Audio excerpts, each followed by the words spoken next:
this house of Dharma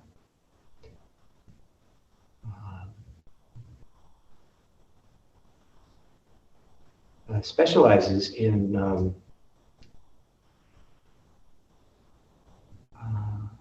sitting still. And periodically, someone raises the question, well, is that enough?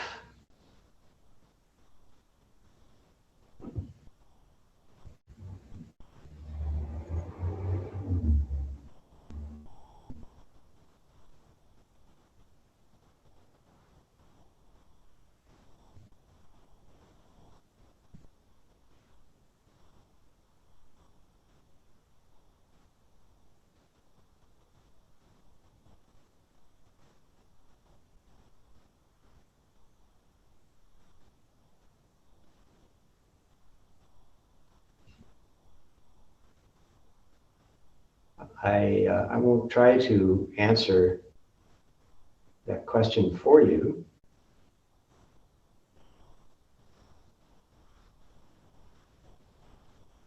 But I can encourage you to investigate.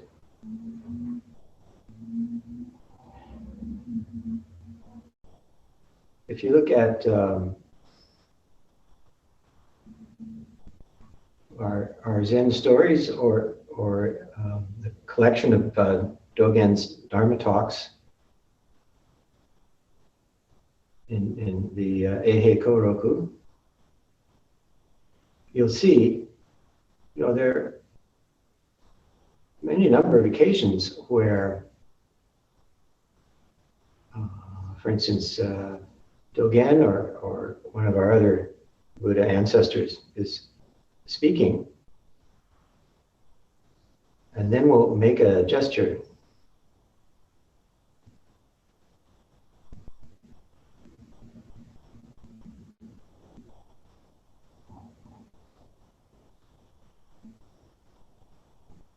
And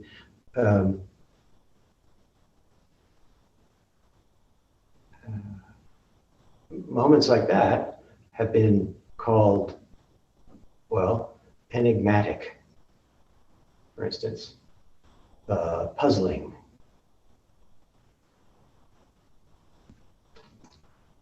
Something like that.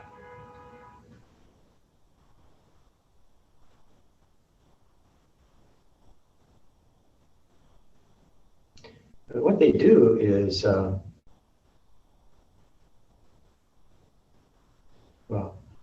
I don't know if it's quite right to speak of the intent or the hope or the purpose. It all doesn't seem quite right, but what's ideal is if the gesture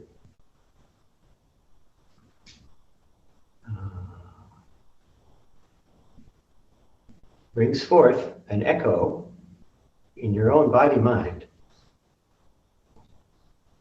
which you recognize.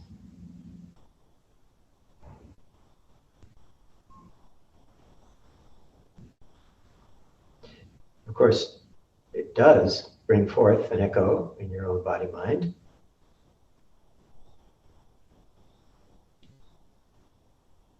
And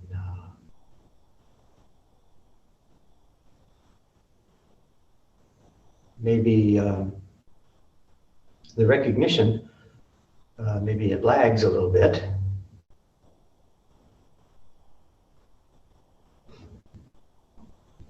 Or maybe not.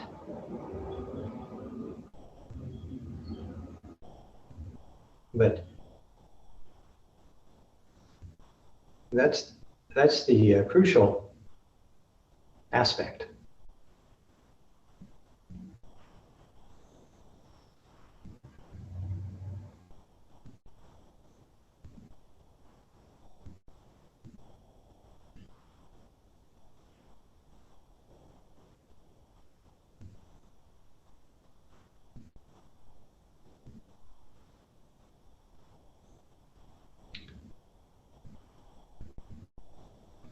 the, well, again, purpose doesn't seem quite right, but or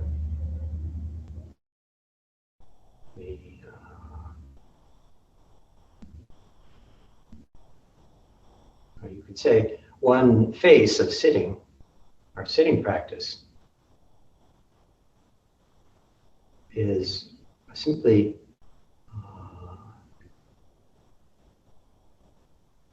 manifesting in stillness the collection of echoes that is this body-mind.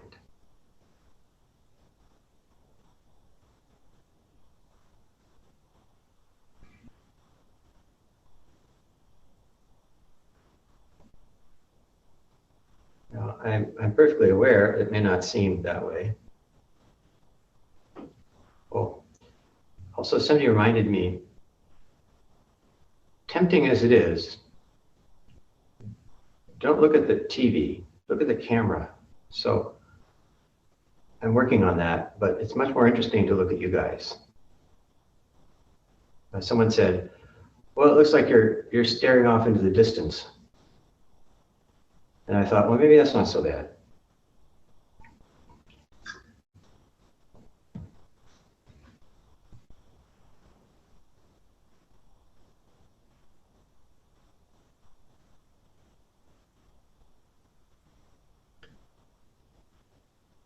So not just when we're sitting, but definitely when we're sitting, the whole world echoes here.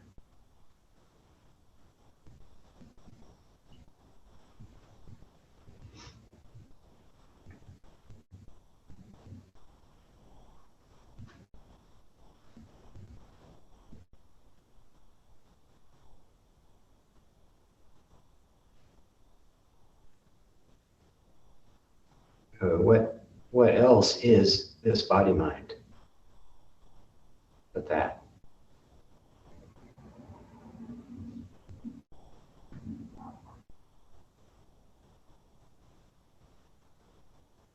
And this is a teaching of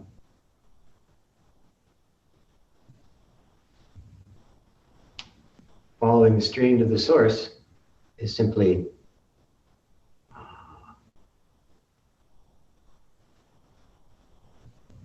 that poem is just a little story about attending to the miraculous as it's happening.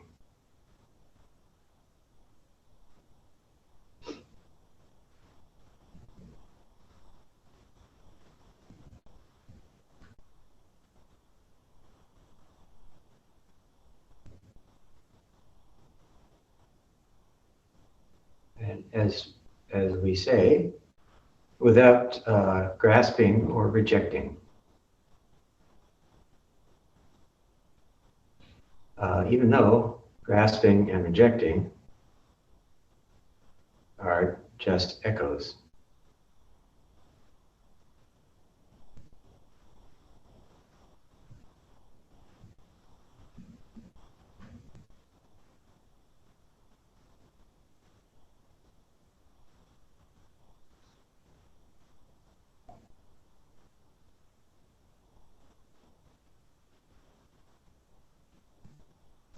In that sense,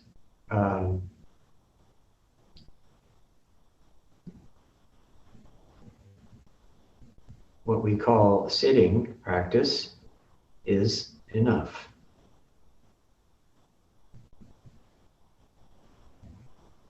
Oh, I'm just looking at the chat window here, and we have some requests to adjust the camera so that more of me is visible. Why, I'm not quite sure. And we are short-staffed today, so I'm sorry that can't happen right now, but next time we'll try to remember.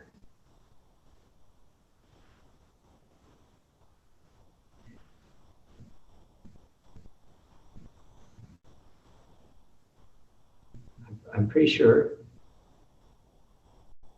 it did not happen in the glorious past that our Buddha ancestors received the request of, could you change the camera angle, please?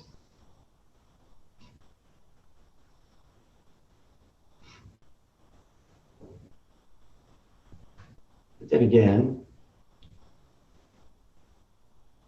if it were back in those days,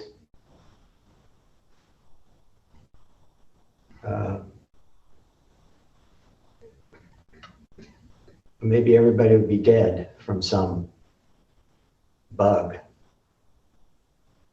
running around.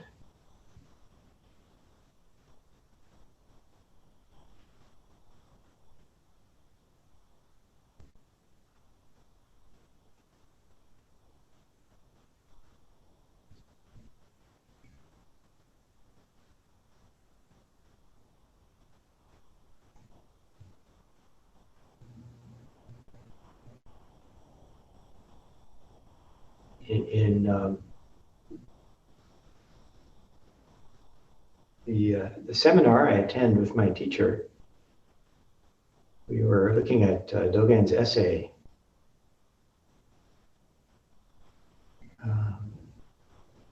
called Kankin, which is a little difficult to translate, apparently, the title, that is. Kin is easy enough. That's like sutras. But kan is means and could mean a variety of things. Often it's translated as reading, but it doesn't really take it in.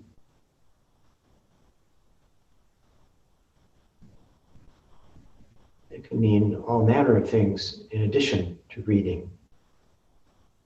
To read, to examine, to verify, to expound, to penetrate, and so forth.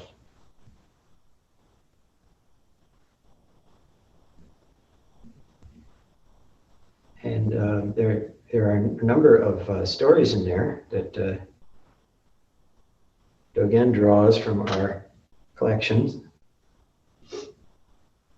And one of them you'll remember from the Book of Serenity.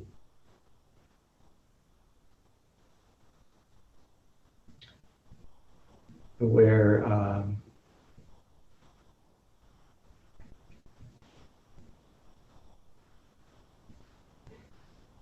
in the community of the great Yaoshan, the Yin,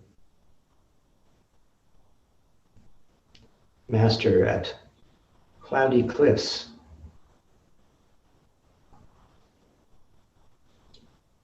Yaoshan was not giving talks.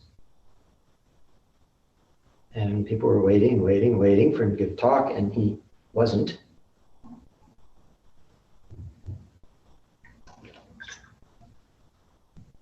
So the director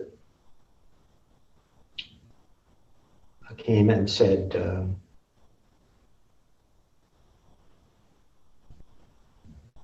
Reverend Master Abbot, could you please give a talk? The community would like to hear from you. And Yaoshan said,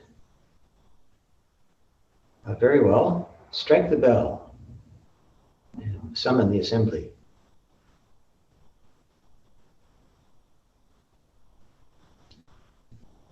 So the bell was struck and the monastics all assembled. And Yaoshan came in and probably did something like similar to what I just did. Offered some bows, ascended the teaching seat, and sat there.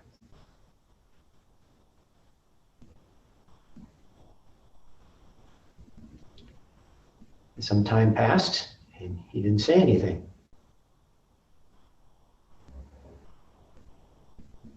And then he got down from the seat.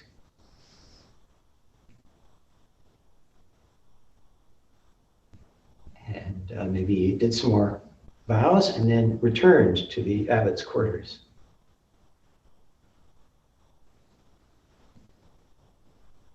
Having not said a word.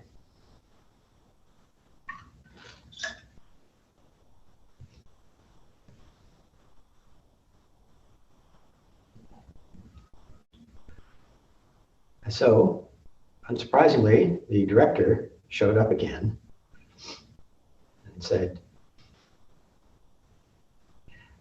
we got together and rang the bell so we could hear your Dharma talk, and you didn't say anything.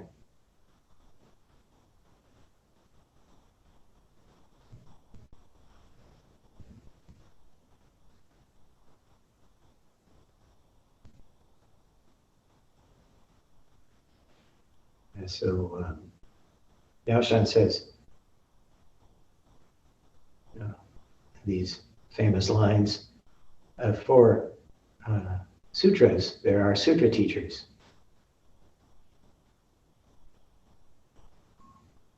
And for the shastras, there are shastra teachers.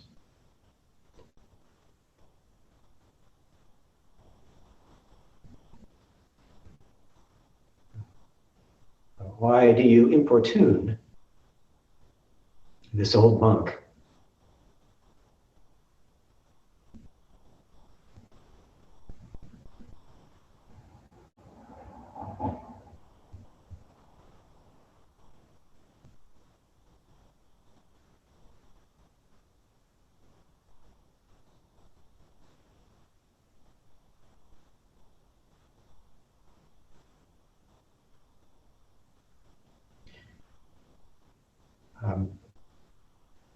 I too have sat in the assembly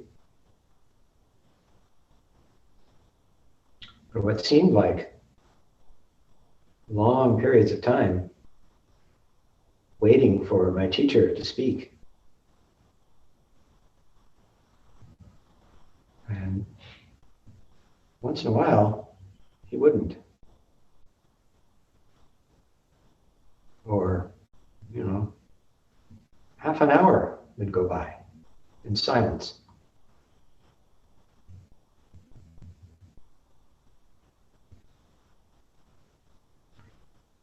I will admit, it took quite a while for me to appreciate that phenomenon.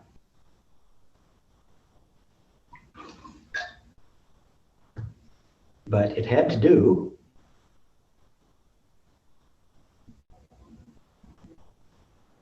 with abiding in stillness amid the miraculous. And having that be enough.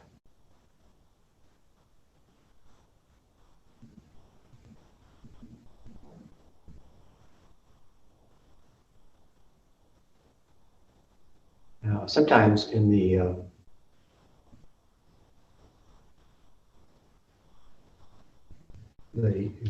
house of Zen,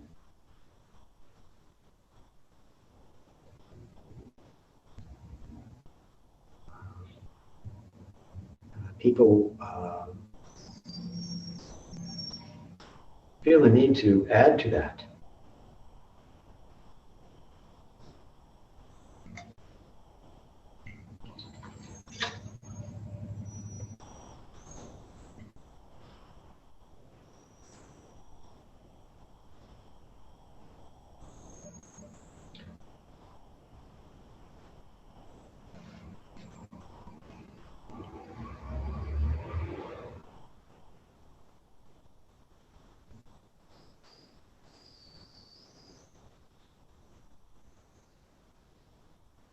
So in addition to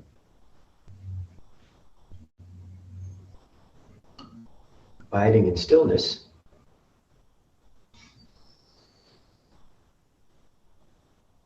a sometimes it is prescribed that someone come along and hit you,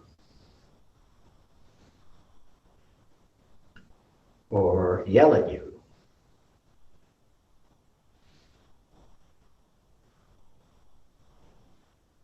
And this is explained that it's because nowadays, in the era of the decay of the Dharma, we are bull-headed and thick-skinned and need to be poked and prodded and so forth.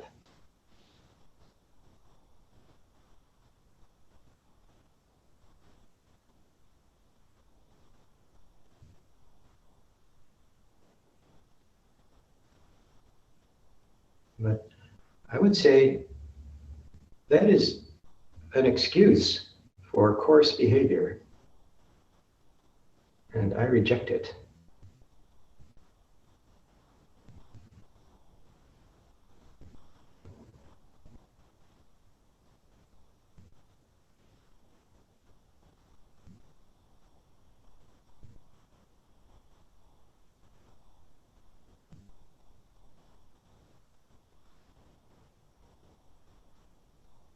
The great treasure of the house, known as the teaching of thusness, is already ours.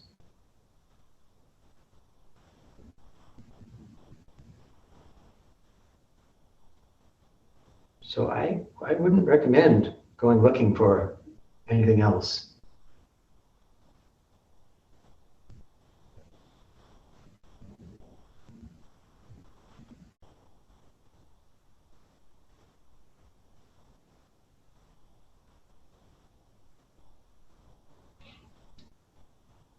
It's enough to wonder at this.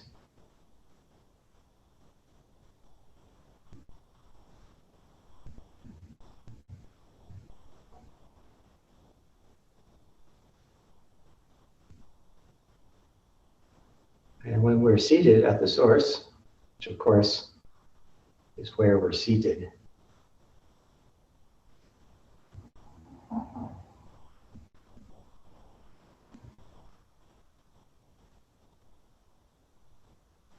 this escapes the habitual boundaries.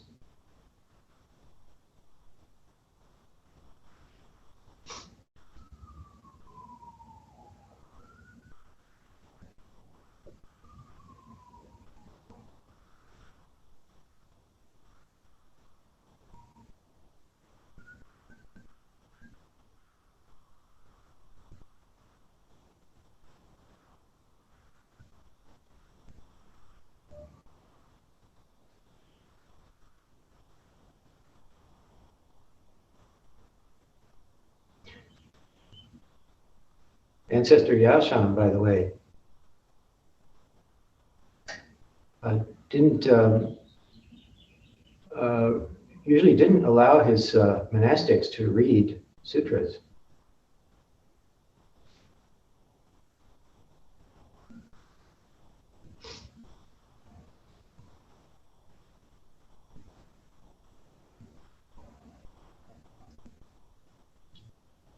And well, I don't do that. I think people can read whatever they please.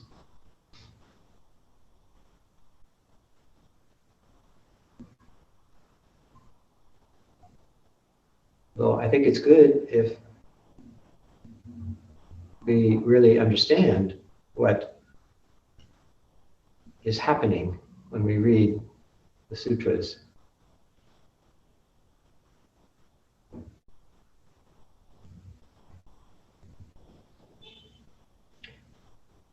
And one day, Yashan's attendant came by and saw that Yashan was reading a sutra.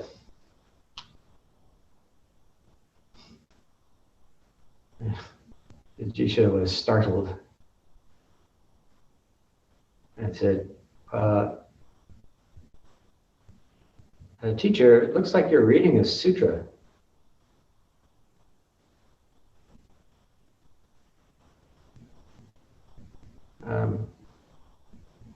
You don't let us do that. Why are you reading a sutra? Yashan says, it's okay, I'm shielding my eyes.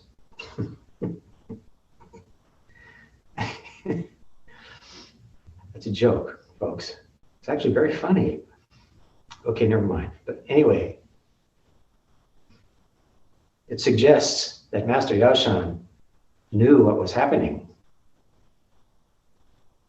when he was reading a sutra. People say there's no humor in Zen, but that's ridiculous.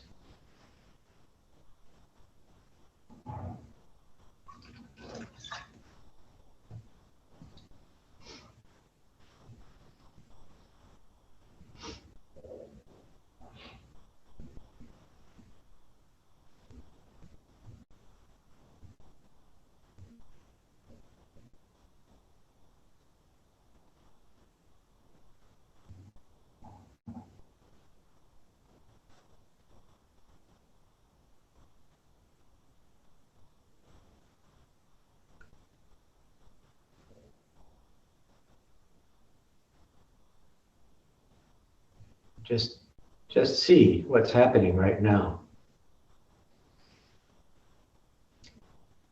And there's no problem reading sutras.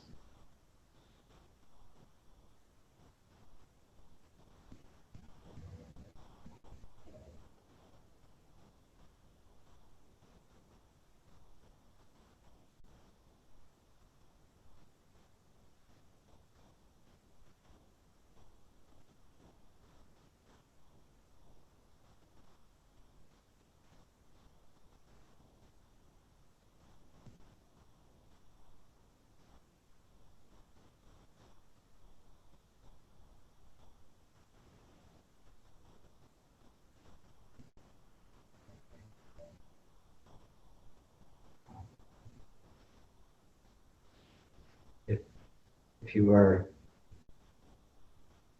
consumed by doubts, whenever that happens, if that happens, just follow the stream to the source. And sit there and watch.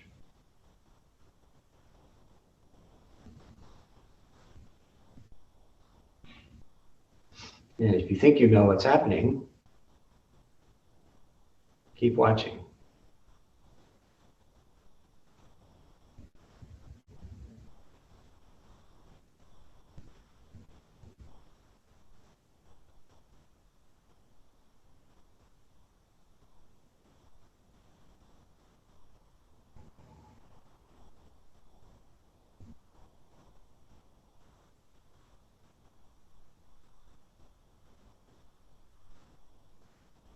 You understand?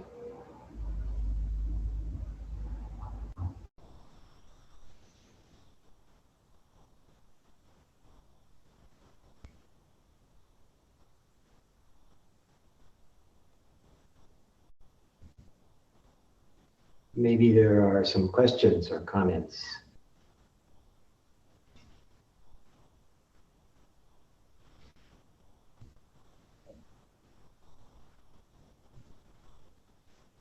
Oh, I have to look at the television now. Oh, Mark.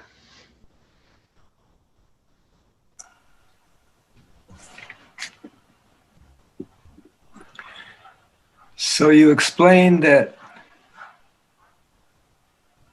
the gestures lead to echoes. And the question was the echoes in the body-mind. And then the question... The gestures are echoes. Okay, yeah. Okay.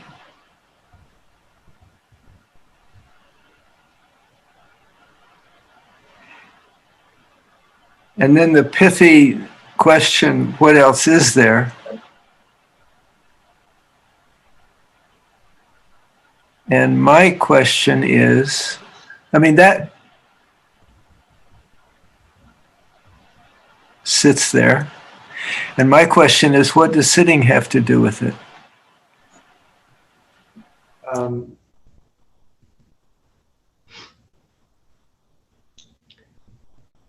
Well, it's like a pastime.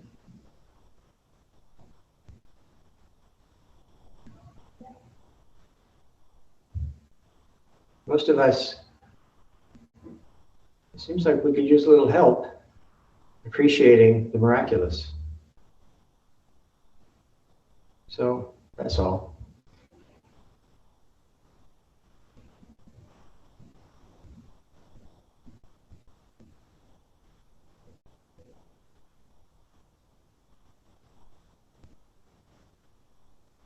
Thank you.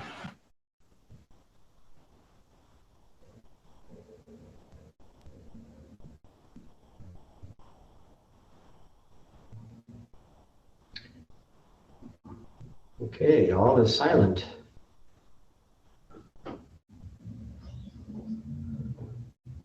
The assembly is in samadhi.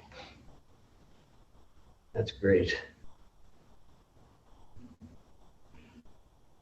Thank you all for your attention.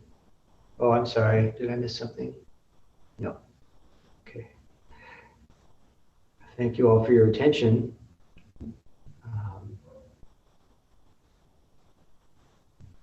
Please take care.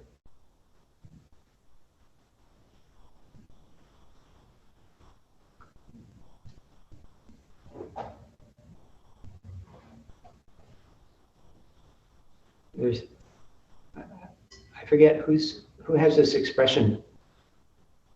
Don't leave before the miracle. Is that 12 step? Maybe not. Anyway, I heard that and it stuck in my mind. So periodically it occurs to me. But today I'm thinking, it's okay. You can't leave before the miracle. Miracle goes with you everywhere.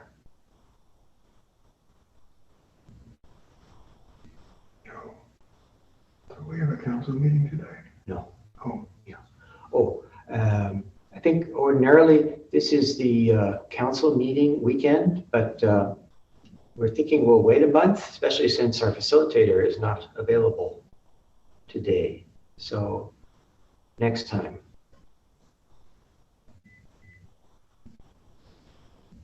Thank you very much.